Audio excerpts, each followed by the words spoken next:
जो क्वेश्चन आपको दिया हुआ है करेक्ट, उसने हमसे क्या बोला है, उसने हमसे बोला the freezing point among the following equimolar, equimolar मतलब इक्विमोलल, इक्विमोलल बोल दिया है, ठीक है, इक्विमोलर होना चाहिए था वैसे, चलो ठीक है, इक्विमोलर हो इक्वी, ठीक है, मतलब सबके मोल्स क्या है, सेम है, ठीक है ना। Aqua solutions will be highest for, अब देखो freezing point will be highest for, अब हमने कल पढ़ा था क्या कि freezing point of the solution is inversely proportional to I होता है,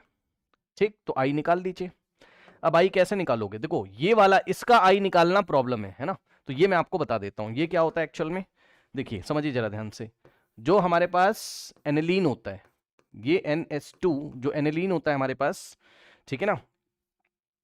एनिलीन कह रहा हूं सॉरी, देखिए ये इस तरीके से यहाँ पे लोन पेयर होता है ना, ये हमने 11th क्लास में पढ़ा हुआ है। तो अगर इसकी आप हाँ ठीक है, ओके ओके, हाँ हाँ, एनिलीन जो हमारे पास होता है, इसकी अगर HCl से अगर आप रिएक्शन कराएंगे तो क्या बनेगा बताइए। अब देखिए HCl देख लेते हैं एक बार,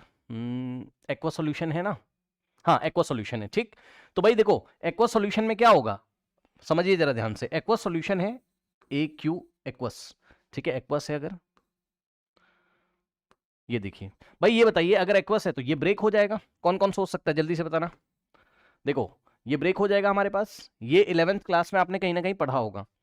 देखिए ये ब्रेक होगा आपका HCl, तो क्या बनाएगा H प्लस और Cl माइनस, फिर ये H प्लस के पास कोई भी इलेक्ट्रॉन नहीं, तो ये दोनों इलेक्ट्रॉन नाइट्रोजन के लेगा ना,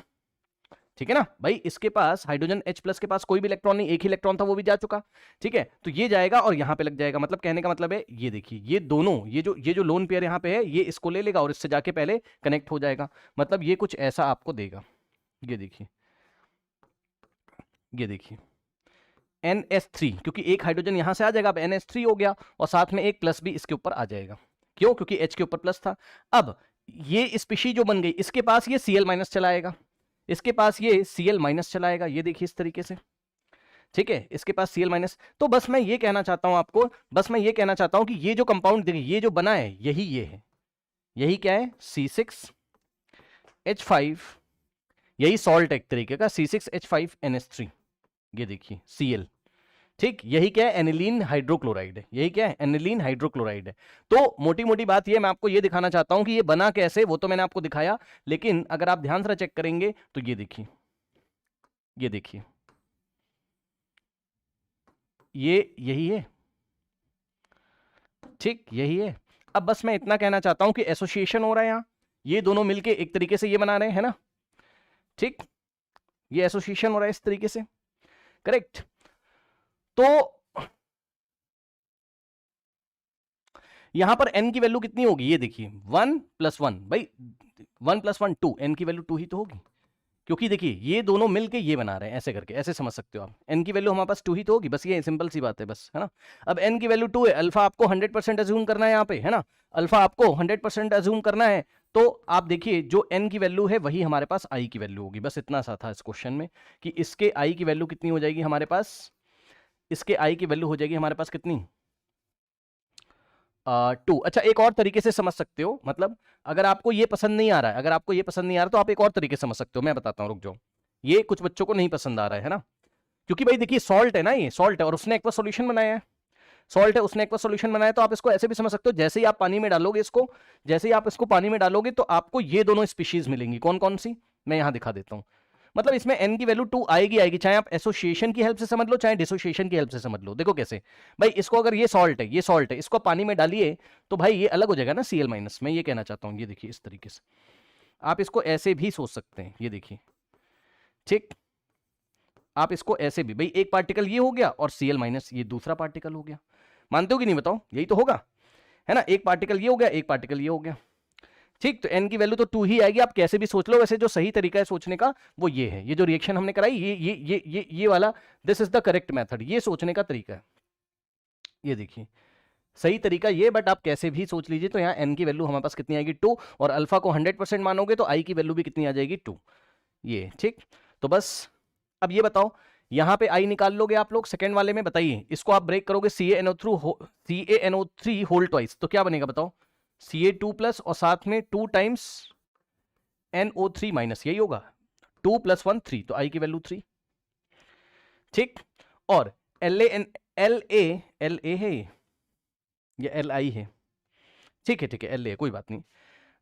तो इसको अगर ब्रेक करोगे तो क्या बनेगा बताओ, एल ए प्लस और NO3 माइनस होल थ्राइस, कुछ इस तरीके से है ना, एल ए के ऊपर जो भी अब चार्ज आएगा आपका, बात की बात है, लेकिन हमारे पास 3 प्लस, ठीक। हमें तो पार्टिकल से मतलब है ना, पार्टिकल कितने मिले बताइए, 3 ये मिलेगा भाई, NO3 का होल थ्राइस है, 3 ये मिलेगा और 1 ये, 3 + 1 4, तो n की वैल्यू, हमें n की वैल्यू से मतलब है, n की वैल्यू कितनी आ जाएगी हमारे पास 4 है ना, 3 + 1 4, n की वैल्यू 4 तो i की वैल्यू 4, क्योंकि अल्फा 100% हम लोग मान के चलेंगे। और लास्ट वाला ग्लूकोज, ग्लूकोज आपका कार्बोहाइड्रेट है, तो i की वैल्यू आपके पास आ जाएगी 1। अब देखिए, जिसका i सबसे छोटा होगा, जिसका i सबसे छोटा होगा उसका freezing point of the solution सबसे ज्यादा होगा, और यही तो पूछा है, ठीक है, यही तो पूछा है, freezing point of the solution is highest for which one, ठीक। तो option D is the correct answer, option D is the correct answer, मेरे ख्याल से कोई डाउट नहीं होना चाहिए, ठीक है। तो 1-2 क्वेश्चन ऐसे ही मिल गए थे तो मैं ले आया, आप लोग खुद से भी इसको कर सकते हैं, ऐसा कुछ भी नहीं है इसमें, ठीक, ऐसा कुछ भी नहीं है इसमें। अब आइए, अच्छा एक चीज और है, कोई बच्चा अगर इसको नहीं ब्रेक कर पा रहा है ना तो कोई बात नहीं है, कोई बात नहीं है। आप ये सोचो भाई, मान लीजिए एग्जाम में आया हुआ क्वेश्चन है, आप इसको नहीं कर पा रहे हैं, तब भी तो आपको टेंशन नहीं लेना है, बताए क्यों, सुनो ध्यान से, ये बताओ भाई, इसमें तो आपको आई याद है, इन दोनों का आप निकाल लोगे, अब इसका आई कुछ ना कुछ तो होगा, बट 1 से तो ज्यादा होगा ना, सोचिए जरा, नहीं ब्रेक कर पा रहे हो कोई बात नहीं, बट है एक तरीके का सॉल्ट, इतना ऑर्गेनिक केमिस्ट्री आपने पढ़ा है, जब आप है एक तरीके का सॉल्ट है ना, तो ब्रेक करोगे तो आई 1 से ज्यादा तो आएगा ना, ऐसे तो सोच सकते हो, है ना। तो आपको ये भी चीज सोचना, जब एग्जाम में आया तो बच्चों ने करा भी था क्वेश्चन, बच्चों ने डी लगा के आए थे, है ना। तो ये आपकी जिम्मेदारी है, मतलब इतना सब कुछ आपने पढ़ लिया है, ठीक है, इतना सब कुछ आपने पढ़ा है, 11th पढ़ा आपने, पूरा 12th पढ़ा, ठीक है। हाँ, तो थोड़ा बहुत रीजनिंग अपने दिमाग में आप कर सकते हैं, जरूरी थोड़ी ना हर एक कंपाउंड को आप पहचान पाए, तो देखिए जाना पहचाना आंसर उन्होंने हमें दिया हुआ है, तो इन तीनों से ही आप पहचान जाते हैं, क्योंकि इसका आई इज ग्रेटर देन 1 तो होगा, श्योरली श्योरली, इसके लिए श्योरली, अगर जिसको नहीं भी आता था फर्स्ट टाइम, तो श्योरली इतना तो आप पहचान सकते हो, इसका आई इज ग्रेटर देन 1 है, तो आई सबसे छोटा इसका ही तो होगा, ठीक। तो ऐसे भी हम लोग इसको कर सकते हैं, ठीक है ना।